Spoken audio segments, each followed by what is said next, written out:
अस्सलाम वालेकुम दोस्तों, की हाल चाल है। मेरी तरफ सब दोस्तों को ईद उल फितर बहुत बहुत मुबारक हो गए। जैसा जा रहे ईद उल फितर की नमाज अदा करने वास्ते तुम दिखावे पिंडा की ईद उल फितर किस तरह मनाई जाती है इंशाअल्लाह ताला। वीडियो पूरी देखना, नाल जुड़े रहना इंशाअल्लाह।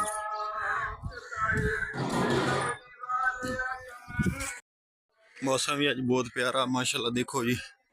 तो 7 हो गए ने ते 7:30 का टाइम है ईद उल फितर का। तो लेट हो जाती होंगी है जोड़ा दसते ने टाइम, उस तो ज़्यादा लेट हो जाती है। तो अगे जावे इंशाअल्लाह ताला तुहानू खावांगे।